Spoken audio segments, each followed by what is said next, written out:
What's up, all you book nerds? Erik Werlin here at San Diego Comic-Con, and today we're talking with Brad Alexander and Ryan McCoy. How are you guys doing today? Fantastic. Yeah, doing pretty good. So, tell us a little bit about yourselves and your background, and what you had to do with Pacific Rim Uprising. Brad Alexander, Previs supervisor, partner. We basically started HALON 20 years ago almost, and now we're still doing it. We started with basically two people. Now we're up to fluctuating 50 to 60 based on project size. So Definitely. I'm Ryan McCoy, also previous post-vis supervisor at HALON Entertainment. Pretty much what we did is we helped come up with the action sequences for the movie. So we go through this very fast, iterative prototyping of what the action sequence will end up looking like. So, we have just a small team, like maybe 4 to 10 artists, depending on the size of the project. For this one, I think it was around there. Wow, that's a really small team. Small team, but that's what that's the whole thing, is we get people that are generalists, which means they know how to do all of the different aspects of visual effects. We bring them together and try to just go through and make stuff really cool and try to get, it's basically just, storyboards 2.0. So, when it comes to previs and storyboarding and doing all this stuff, obviously there's already a script. I'm assuming, hopefully finished. How much freedom do you guys get when it comes to hey, we have a really cool action sequence, or we want to tell the story this way? Are they how often is it we want it to look like this, or it's we know what we kind of want it to look like, come back to us with what you think it should look like, and we'll go from there? What's that process like? Everything you can think of. I think it's very different on all the projects we have come through the door. Occasionally we'll have a project where we won't interact with the director, we won't interact with the VFX soup. They just give us the words and they say, here, do this. But we got lucky enough on this project, I think, with Peter, and he was so very open to our ideas. And it's what if we add a shot here? What if we speed the camera up here? Can we put 20 explosions here? And he was very open to lots of fun stuff like that. Occasionally, Always need more explosions. There's especially in a movie like this, there's no such thing as too many explosions. Blow up all the time. Sorry, can I say that? Oh, sure. Okay. we can add a bleep. We can add a bleep in there. But yeah, it scales. Sometimes you have directors that aren't very comfortable with doing big action movies that come from smaller movies that are, emotionally driven, that are pretty good. Oh, yeah. And then they have this massive blockbuster film they have to direct, and they're like, okay, kind of panicking here. There's nothing that prepares me for having to direct something like this. So they really look for the opportunity to have someone help them design these things. And so that's those can be fun as well. And so it just depends on, the production you're put in. For sure. When it comes to this particular project, Pacific Rim Uprising, how many, if you had to take a guess, or maybe you have the exact figure, how many storyboards were there actually for this film? Wow, so when I first started to bid the project, we had basically 3 sequences. Each sequence maybe had 60 to 80 panels. Okay.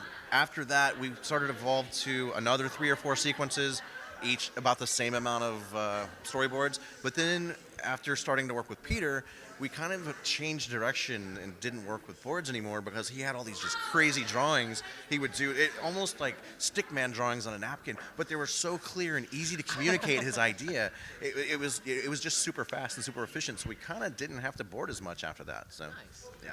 Now, were you guys mostly storyboarding these on paper and putting on a board, or were you using any particular programs? Okay, so what we do is after the storyboard phase, so we get the boards, and then we have to make that work in 3D animation. Mm-hmm. So we're just prototyping the boards as an actualized film using virtual cameras. So the camera would say it's this camera with this lens. These are the track. This is the dolly that I would use. These are the art department plans, the models from visual effects, and we put it together and make a rough version of the sequence that all the different department heads can look at and say okay, we agree on this works. We can bid it, we can plan for it, we can figure out what we have to break in order to make that work, or what we need to cut out eventually. That evolves into that product as a QuickTime once it's done. Yeah. And I think if in the panel, basically you would see our QuickTime frames that Peter would draw on, and then we have software called CineSync, which allows 2 people in 2 separate parts of the world to open the same QuickTime, and it syncs up where you're sliding through, and then you're able to draw on frames, and you're basically then sharing storyboards on top of a QuickTime, which is another evolution of where that's come from. Technology. It's so useful for so many things that we don't even think of all the time. What would you say, like, overall an average turnaround time, but especially for this project, like, how long did Previs go on for? Because obviously, I mean, I also work in the visual effects industry, and I can't stress how important Previs is. How long did you guys spend working on Previs for this project, Pacific Rim Uprising? Jesus, start to finish, maybe like 2 years ish. Yeah, it was on and off. It would come back in waves. So I don't know. I'm sure we could quantify it somehow. I don't know exactly what. Condensed probably a year and a half, but it was a 2-year span mostly, I think. Okay. Yeah. So, I mean, I'd say, yeah, a sequence could take a month and a half, a couple months. It just depends on how long it is, how complex it is, how many times they want to change it. How many characters need to be in it? If there's like 300 characters, there's 3. Usually, if there's a sequence with 3 characters and they're doing a Days of Our Lives previs, you know, you can do it in a week or less, you know. Yeah. But if you've got 300 characters battling it out, you know, obviously you have the back end of all the tech to sort of let it come to speed. So. Gotcha. Well, when it comes to this movie, all the is it safe to say that all of the mass destruction, explosions, and all the chaos that goes on is thanks to you guys? I have to give that to D-Neg and Peter and his crew because, you know, there's so much more that goes into that. You know, all of our stuff, we need to be fast, we need to be quick. When we blow stuff up, it's usually a card that's already filmed, and we just throw it in. He goes in, they use Houdini and all these crazy effects and software that's just, yeah, I can see your headache, yeah. But, Well, I work more in Nuke and Flame on the post, you know, on the compositing side, but I'm well versed in the. All right, simulate, hit simulate, hit go. All right, we'll be back in 4 days to see what this looks like. hopefully it works. Fingers crossed it doesn't break or crash. So, all right, well, thank you guys so much for taking the time to talk with us. And all the viewers out there, go see this movie if you haven't already. It's amazing. Lots of explosions and lots of fighting. So, that's it. Brad Alexander. Ryan McCoy.